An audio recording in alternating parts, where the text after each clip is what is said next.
안녕하세요. 김경수 목사입니다. 오늘은 창세기 15장 횃불 언약에 대하여 강론해 보겠습니다. 창세기 15장 1절에서 여호와의 말씀이 이상 중에 아브라함에게 임하였을 때 아브라함은 대단히 두려워하고 있었습니다. 하나님이 두려워하는 아브라함을 향해서 나는 너의 방패라고 말한 것과 현재 아브라함이 자신이 죽은 후를 대비하여 후계자를 정하였다는 것은 아브라함이 살 수 있는 길이 없다고 판단하여 공포에 떨고 있지만 이 땅에서 아브라함을 도와줄 사람이 없다고 판단하는 모습을 드러낸 것입니다. 아브라함에게 이러한 상황이 찾아온 것은 멜기세덱이 떡과 포도주를 가지고 전쟁에서 이기고 돌아오는 아브라함을 마중 나가 관계 회복을 시도했지만 아브라함이 거부했기 때문에 나타난 결과라고 판단이 됩니다. 당시 아브라함이 살 수 있는 길이 없다고 판단하게 만들어 절망감과 큰 공포심을 심어준 것은 그돌라오멜을 중심으로 조직되어 가나안을 침공했던 군대였다고 판단이 됩니다. 이들이 가나안 남부 도시 국가를 침공해서 재물을 약탈하고 포로된 사람들을 끌고 본국으로 돌아가다가 아브라함의 일행에게 기습을 당해 도망을 갔는데 이들이 흩어진 전열을 다시 정비하여 가나안을 침공해 오는 것을 아브라함이 기정사실로 받아들이고 두려워했던 것입니다. 그돌라오멜을 중심으로 조직된 연합군이 기근이 들어 허약해진 가나안의 남부 지방 도시들을 공격하여 단번에 이기고 성 안으로 들어가서 재물을 약탈하고 사람들을 포로로 잡아 끌고 가다가 아브라함의 기습 공격을 받고 혼비백산하여 모든 전리품을 버리고 빈손으로 도망쳤는데 그돌라오멜의 연합군이 가나안 남부 도시 국가들이 기근으로 더 이상 전쟁을 할 수 없다는 것과 자신들을 공격한 아브라함의 전력이 강하지 않다는 것을 알게 된다면 그들이 다시 침공해 올 것이라고 판단하였고 그돌라오멜의 군대를 마므레의 형제들과 아브라함과 함께 전쟁에 나갔던 어린 아이들을 데리고 이제는 도저히 막을 수 없다고 판단했다는 것을 나타내는 것입니다. 당시 가나안의 남부 도시 국가들이 그돌라오멜에게 조공을 바치며 섬겼다는 것은 그의 나라가 강대한 나라였고 그돌라오멜을 중심으로 조직된 군대가 가나안 남부 도시 국가들과 싸움에서 파죽지세로 승리했다는 것은 그들의 군대가 대단히 강한 군대였다는 것을 나타내는 것입니다. 그런데 아브람과 마므레의 형제들의 일행이 그돌라오멜의 연합군을 한 번은 이겼지만 두 번째 전쟁이 일어나면 도저히 이길 수 없다고 판단했음을 나타내는 것입니다. 아브람이 두 번째 전쟁에서 자신의 생명이 온전할 수 없다고 예상했기 때문에 창세기 15장 2절에서 아브라함이 자신의 유고시를 대비하여 모든 집안일을 정리하고 재산 상속까지 맞춰 놓은 것입니다. 따라서 창세기 15장 1절에서 이후라는 말은 아브라함이 그돌라오멜의 연합군에게 잡혀가던 소돔성 사람들과 롯을 구하고 그들의 재물을 되찾아준 그 후를 가리키는 것입니다. 창세기 15장 1절에서 이상이라는 말은 환상을 의미하는데 여호와께서 이상 중에 아브라함에게 임했다는 것은 아브라함이 절망적인 상황에 처했다고 판단하고 현재 상황을 극복하기 위하여 하나님의 도우심을 구했다는 것을 나타내는 것입니다. 아브라함이 현재 자신이 처한 상황을 해결하려고 여러 가지 해결책을 찾았지만 그 해결책이 보이지 않자 하나님께 도움을 구한 것이며, 이때 하나님이 두려움에 떨고 있는 아브라함에게 찾아와 나는 너의 방패요 지극히 큰 상급이라고 말씀하셨던 것입니다. 나는 너의 방패라는 말은 어떤 환난이나 위험 가운데서도 아브라함을 안전하게 보호해주는 힘과 능력이 되어 왔으며 앞으로도 계속 그렇게 되겠다는 뜻입니다. 이 말은 아브라함이 애굽에 내려가서 바로에게 실수했을 때도 지켜주었고 롯을 구하는 전쟁에서도 하나님이 아브라함을 지켜주었다는 것을 생각나게 만드는 그러한 말씀입니다.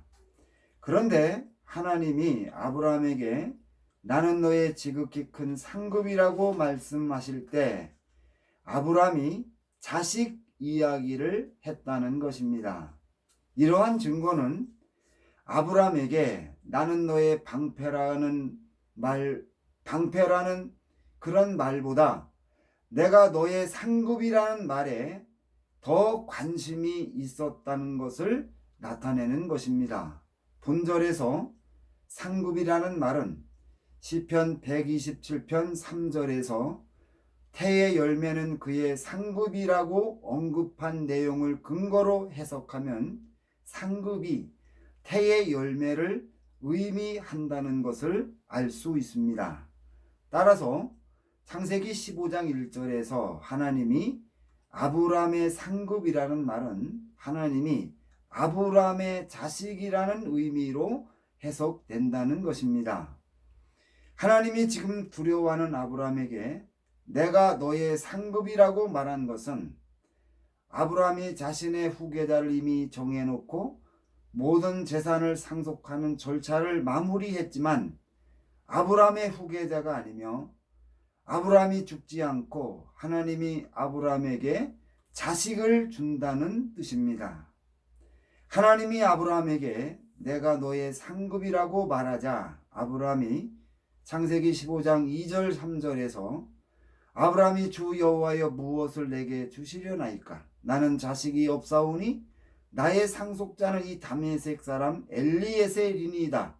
아브라함이 또 이르되 주께서 내게 씨를 주지 아니하셨으니 내 집에서 길린 자가 내 상속자가 될 것이라고 하였습니다. 이 말은 하나님이 아브라함에게 내 자손이 땅의 티끌같이 되게 하리라고 약속했음에도 자식을 주지 않아서 내가 부득이하게 내 집에서 길린 자를 양자로 삼고 그에게 모든 것을 상속시키기로 결정했다는 것인데, 아브라함이 하나님을 배반하고 단을 쌓아 언약을 깨뜨린 행위는 돌아보지 않고 하는 말입니다.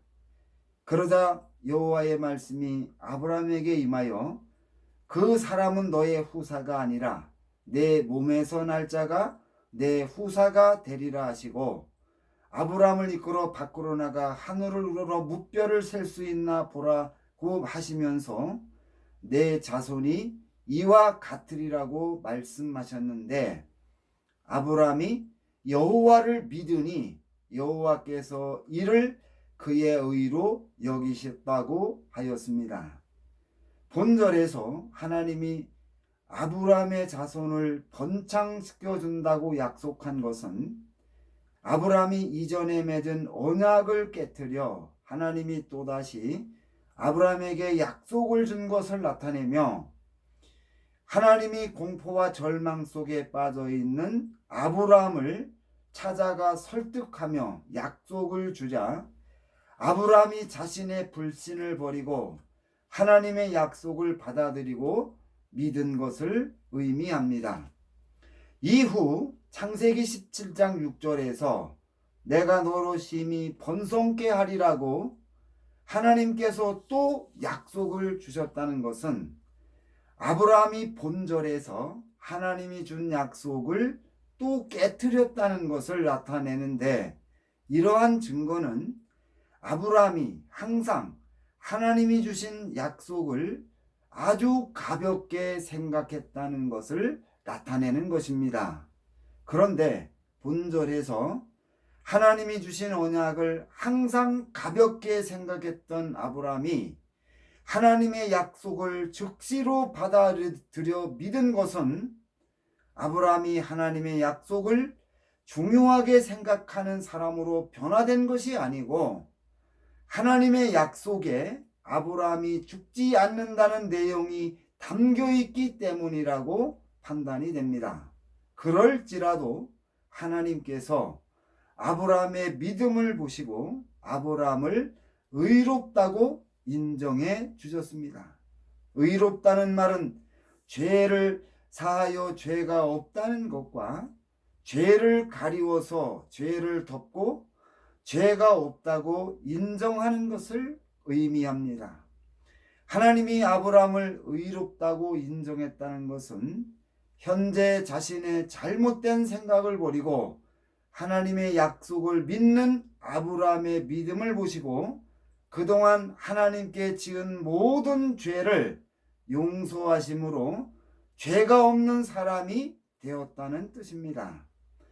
아브라함이 살고 싶은 욕망에서 하나님의 말씀을 믿고 고백했다고 하더라도 하나님이 아브라함을 의롭다고 인정해 주신 사건을 사도 바울이 로마서에서 인정하여 이신칭의 교리를 설명하였으며, 오늘 성경을 읽는 모든 사람들에게 많은 은혜를 주고 있습니다. 정도에서 이탈하여 잘못된 길로 가던 아브라함이 하나님의 도움을 구했을 때 하나님이 아브라함을 찾아와 마음의 평안을 주시고, 하나님이 아브라함을 책망하지 않고 하나님의 약속을 믿도록 설득하여 아브라함을 다시 일으켜 세워주신 것은 오늘을 사는 성도들에게 큰 힘과 용기를 주고 있다는 것입니다. 그리고 창세기 15장 7절에서 나는 이 땅을 내게 주어 업을 삼게 하려고 너를 갈대아 우르에서 이끌어낸 여호와라고 말씀하셨습니다. 이 말씀은 데라와 아브라함이 갈대아 우르에서 하란으로 왔고 하란에서 다시 가나안 땅으로 온 것은 하나님이 아브라함에게 가나안 땅을 기업으로 주기 위하여 이끌어냈다는 것을 나타내는 것입니다. 그러자 창세기 15장 8절에서 아브라함이 하나님께 내가 이 땅으로 업을 삼을 줄을 무엇으로 알 수 있느냐고 물었습니다. 이 말은 하나님께서 아브라함에게 이 땅을 자신에게 준다는 확실한 약속의 증표를 구하는 것입니다.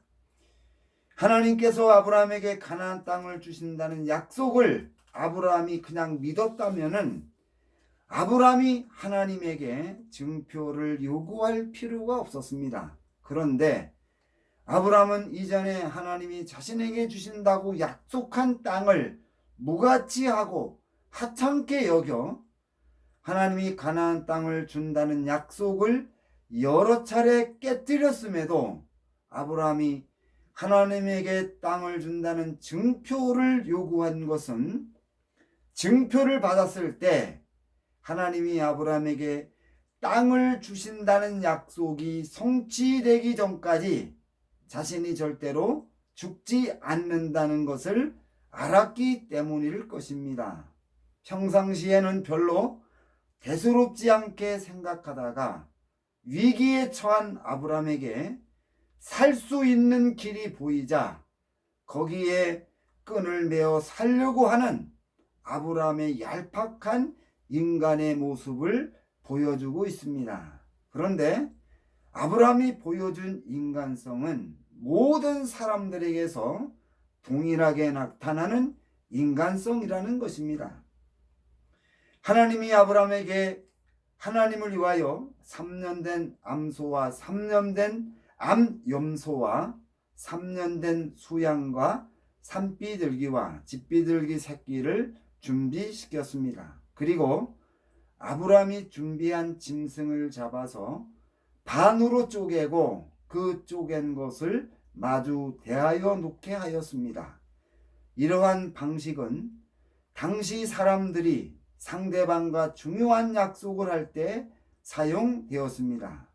짐승을 쪼개놓고 약속한 내용에 대해서 서로 맹세하고 쪼갠 짐승 사이를 함께 걸어가면 약속이 체결되었습니다. 이후에 어느 한쪽이 약속을 지키지 않으면 반으로 쪼개진 짐승처럼 된다는 것을 공포하는 것이기 때문에 약속을 하는 당사자는 생명을 걸고 약속을 지켜야 했습니다. 하나님이 아브라함과 언약을 맺을 때 당시 사회에서 널리 통용되었던 제도를 사용한 것은 아브라함의 불안한 마음을 진정시켜주고 믿음의 확신을 더해주기 위함이었다고 판단이 됩니다. 하나님이 아브라함의 마음에 평안을 주기 위하여 아브라함과 동등한 수준으로 낮아진 것입니다. 이러한 하나님의 마음을 가지고 예수 그리스도가 이 땅에 오셔서 죄인들과 같이 되시고 죄인들과 함께 사셨으며 죄인처럼 죽으셨다고 생각이 됩니다. 연약에 빠져있는 아브라함을 붙잡아주기 위하여 낮아지신 하나님은 찬양과 모든 영광을 받으시기에 참으로 합당한 분임을 고백하지 않을 수 없습니다. 그리고 본절에서 하나님이 아브라함에게 준비하라고 명하신 제물이 모두 3년 된 짐승을 제물로 준비하라고 말씀하셨다는 것입니다. 3년 된 암소, 3년 된 암염소와 3년 된 수양과 집비둘기 새끼와 산비둘기 새끼를 준비시켰는데 놀라운 비밀이 숨겨져 있습니다. 하나님이 준비하라고 명하신 산비둘기 새끼와 집비둘기 새끼는 모두 아브라함이 가나안 땅에 있을 때 태어나 자란 새끼들입니다. 따라서 3년 된 암소, 암염소, 수양도 아브라함이 하란에서 가나안 땅으로 이주해 와서 새끼를 임신하여 태어난 짐승들이라고 판단이 됩니다. 아브라함이 소유한 가축은 하란에서 태어난 자란 것과 애굽에서 태어나 자란 것과 가나안 땅에서 태어나 자란 것으로 분류할 수 있는데 하나님이 가나안 땅에서 태어나 자란 짐승들로 제물을 정했다는 것은 하나님이 아브라함에게 가나안 땅을 주려고 준비한 구별된 땅이라는 것을 강조하는 것입니다. 소의 임신 기간이 대략 9에서 10개월임을 감안하면 하나님이 아브라함과 헷볼 언약을 맺을 때가 아브라함이 하란에서 가나안 땅으로 이주해 온 지 대략 4년째 해임을 짐작할 수 있습니다. 여기서 아브라함이 하나님의 말씀대로 제물은 준비했지만 새는 중간을 쪼개지 않았습니다. 그 결과 솔개가 아브라함이 준비한 제물 위에 내려서 사체를 뜯어 먹으려 했기 때문에 아브라함이 솔개를 쫓아야 했습니다. 이러한 증거는 아브라함이 신속하게 하나님의 증표를 받으려고 일을 급하게 서둘다가 그만 실수하여 뺏어 먹은 것입니다. 하나님과 속히 언약을 맺어야 산다는 아브라함의 급한 마음이 새를 반으로 쪼개지 않는 실수를 불러왔고 그 실수를 틈타서 솔개가 방해하게 되었으며 아브라함이 방해하는 솔개를 쫓다가 지쳐서 쓰러진 모습을 보여주고 있습니다. 이 말씀은 하나님의 일을 급하게 서둘다가 실수하여 쓰러질 수 있다는 것을 교훈하고 있는 것입니다. 오늘날 교회 안에서도 같은 실수를 범하고 있습니다.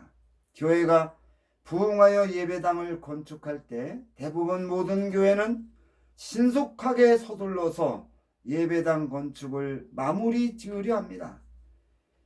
그런데 대부분의 교회는 예배당을 건축하는데 충분한 예산을 확보하지 못하고 공사를 시작합니다. 이런 상황에서 급하게 부족한 재정을 확보하기 위하여 은행에서 대출을 받게 됩니다.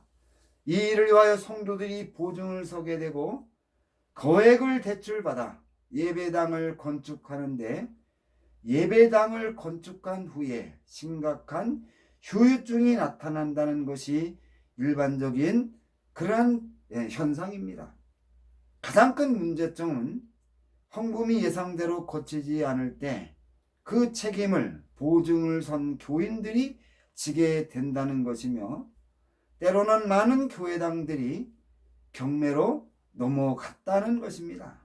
두 번째 문제는 교회가 모든 빚을 청산하기 전까지 선교나 구제와 같이 교회가 마땅히 해야 할 일을 하지 못한다는 것이며 셋째로 성도들이 교회에 드리는 모든 헌금이 건축 비용을 마련하는 재원으로 쓰이기 때문에 들어진 헌금의 사용이 왜곡된다는 것입니다.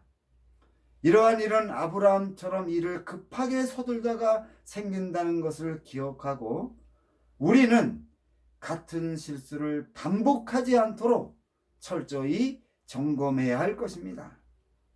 창세기 15장 12절에서 해질 때 아브라함에게 깊은 잠이 임하고 큰 흑암과 두려움이 그에게 임하였다고 하였습니다. 해질 때에 아브라함에게 깊은 잠이 임했다는 것은 그가 오랫동안 솔개를 쫓다가 지쳐서 잠이 들었다는 것을 나타내는 것입니다. 아브라함이 하나님에게 언약의 증표를 구하는 중요한 자리에서 잠을 잔다는 것은 아브라함이 참으로 피곤했기 때문이며 엉뚱한 곳에 모든 힘을 소비했다는 것을 나타내고 있습니다. 그리고 창세기 15장 12절에서 캄캄함은 하나님의 임재하심을 나타내는 것이며 하나님이 임재하실 때 아브라함이 두려워한 것은 모든 인간에게 나타나는 공통적인 현상입니다. 하나님이 캄캄함으로 아브라함에게 임한 것은 언약을 어겼을 때에 죽음을 피할 수 없는 징계의 엄중함을 강조하기 위함이라고 판단이 됩니다. 창세기 15장 13절부터 16절까지에서 여호와께서 아브라함에게 이르시되 너는 반드시 알라. 내 자손이 이방에서 계기되어 그들을 섬기겠고 그들은 400년 동안 내 자손을 괴롭게 하리니 그 섬기는 나라를 내가 징치할지며 그 후에 내 자손이 큰 재물을 이끌고 나오리라. 너는 장수하다가 평안히 조상에게로 돌아가 장사될 것이요 내 자손은 4대 만에 이 땅으로 돌아오니니 이는 아모리 족속의 죄악이 아직 가득 차지 아니함이라고 하였습니다. 본문에서 하나님이 아브라함에게 말씀하신 내용은 아브라함의 자손이 이방에서 계기되어 그들을 섬길 것이고 그들이 400년 동안 아브라함의 자손을 괴롭게 할 것이며 하나님이 그들을 징치하신 후에 아브라함의 자손이 이 땅으로 돌아와서 이 땅을 차지하게 되며 아브라함은 장수하다가 평안히 죽는다고 하였습니다. 이러한 결과가 생긴 것은 아브라함이 헤브론에서 아모리 족속 마므레의 형제들과 동맹을 맺은 결과임을 강조하는 것입니다. 출애굽한 이스라엘 자손을 이끌고 가나안 땅으로 들어가는 모세에게 하나님이 명하기를 너희가 가나안 땅을 정복할 때 가나안에 살고 있는 가나안의 7 족속을 완전히 진멸하라고 명하셨습니다. 하나님이 모세와 이스라엘 자손에게 가나안 땅에 살고 있는 7 족속을 진멸하라고 명한 이유를 이미 앞에서 살펴보았습니다. 따라서 하나님이 아브라함에게 가나안 땅을 준다는 말씀에는 아브라함이 가나안 땅에 살고 있는 7족속들을 진멸해야 한다는 명령을 전제하고 있는 것입니다. 그런데 아브라함이 롯과 헤어지게 만들었다고 반발하고 이에 대한 보복으로 아모리 족속 마므레의 형제들과 동맹을 맺음으로 아브라함과 동맹을 맺은 마므레의 형제들이 그돌라오멜의 연합군과 생명을 걸고 싸웠기 때문에 아브라함도 마므레의 형제들이 필요할 때 목숨을 걸고 그들을 위하여 싸워야 할 의무가 있는 것입니다. 이렇게 생명을 걸고 서로를 지켜주는 동맹을 맺었기 때문에 아브라함이 하나님의 저주를 받은 아모리 족속의 마므레 형제들을 가나안 땅에서 몰아내고 그들의 땅을 차지하는 것이 원천적으로 불가능해졌습니다. 이제 하나님의 저주를 받은 가나안의 7족속을 모두 진멸시켜 하나님의 원수를 갚을 수 있는 길은 가나안 7족속이 모두 부패하고 타락하여 하나님의 심판을 받아 멸망시키는 길밖에 없다는 것을 증거하고 있는 것입니다.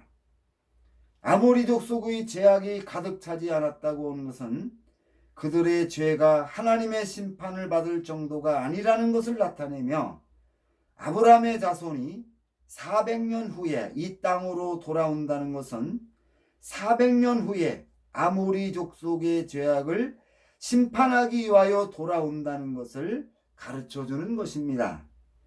아브라함이 롯을 보살펴 주기 위하여 마므레의 형제들과 동맹을 맺었기 때문에 하나님의 계획이 400년 연기되었습니다.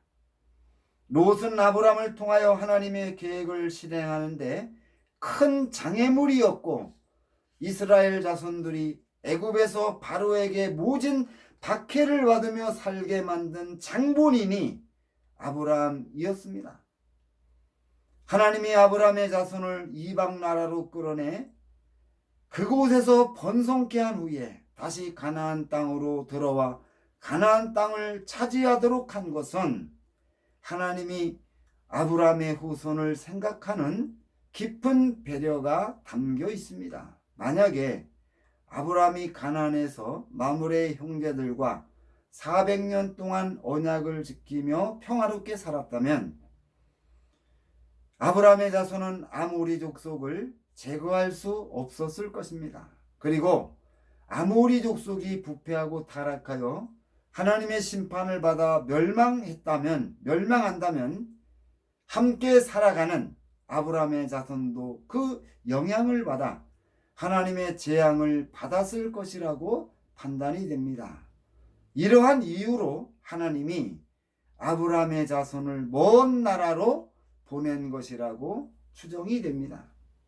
그리고 아브라함은 평안히 살다가 죽는다는 것과 아브라함의 자손이 이방에서 계기되어 400년 동안 섬기게 된다는 말씀 속에는 하나님이 창세기 12장 2절 3절에서 아브라함에게 약속한 내용이 성취될 수 없음을 증거하는 것입니다. 하나님이 창세기 12장 2절 3절에서 약속한 내용은 창세기 13장 14절부터 16절까지에서 증거하는 내용과 비교하면은 먼저 하나님이 아브라함에게 가나안 땅을 주시고 아브라함의 자손이 번성한 후에 아브라함이 땅의 모든 족속들에게 복을 전하여 준다는 것을 알 수 있습니다. 그런데 아브라함이 롯과 헤어지게 만들었다고 반발하여 아모리 족속과 동맹을 맺고 가나안 땅을 갖지 않겠다고 하나님께 선포하므로 하나님이 아브라함을 통하여 성취하려는 모든 계획이 뒤틀려 버렸다는 것입니다. 하나님이 아브라함과 롯을 헤어지게 만드는 데 대한 보복으로 아브라함이 마므레 형제들과 동맹을 맺은 죄가 이렇게 엄청난 결과를 가져온 것입니다. 그리고 400년 동안 내 자손을 괴롭게 한다는 말씀에서 아브라함이 받은 형벌이 무엇인지를 가르쳐주고 있습니다. 아브라함의 자손이 이방에서 400년 동안 종살이를 하는 동안 자신들을 고통스럽게 만든 아브라함을 원망하고 불평하는 징계를 받는다는 것을 증거하고 있습니다. 아브라함의 실패는 교회가 하나님의 말씀을 외면하고 세상과 동맹을 맺으면 막대한 대가를 지불하게 된다는 것을 교훈하고 있는 것입니다. 그뿐 아니라 하나님이 아브라함을 통하여 성취할 내용들을 생각해 보면은 아브라함에게 가나안 땅을 주고 아브라함의 자손이 땅의 티끌처럼 번창하고 아브라함을 통하여 세상 모든 족속들이 복을 받으려면 많은 시간이 소요될 것입니다. 그러면 아브라함이 노아처럼 장수했을 것인데 아브라함이 하나님을 반역함으로 하나님이 계획한 모든 일들이 연기되었고 아브라함의 수명이 줄어들었으며 그의 자손들에게도 큰 고통을 주었다는 것을 우리가 반드시 기억하고 우리는 아브라함처럼 그러한 죄를 지어서는 절대로 안 될 것입니다. 이 대목에서 죄의 무서움을 참으로 실감할 수 있다는 것입니다. 창세기 15장 17절에서 해가 져서 어두울 때 연기나는 풀무가 보이며 타는 햇불이 쪼갠 고기 사이로 지나갔다고 했습니다. 이 말씀은 아브라함과 하나님이 언약을 체결하 이제는 하나님이든지 아브라함이든지 언약을 지키지 않으면 쪼개진 짐승처럼 된다는 것을 나타내는 것입니다. 이제 하나님과 아브라함과 맺은 언약이 공포됨으로 언약을 어기게 되면 쪼개진 짐승처럼 될 것입니다. 만약에 아브라함이 하나님이 주신 땅을 다른 사람에게 팔거나 다른 사람에게 소유권을 양도하거나 빼앗기고도 회복하지 않으면 언약을 어기게 되어 하나님의 징계를 피할 수 없게 될 것입니다. 그날에 여호와께서 아브라함으로 더불어 언약을 세워 가라사대 내가 이 땅을 애굽 강에서부터 큰 강 유브라데까지 내 자손에게 주리니 곧 겐 족속과 그리스 족속과 감몬 족속과 헷 족속과 브리스 족속과 르바 족속과 아무리 족속과 가나안 족속과 기르가스 족속과 여부스 족속의 땅이라고 하였습니다.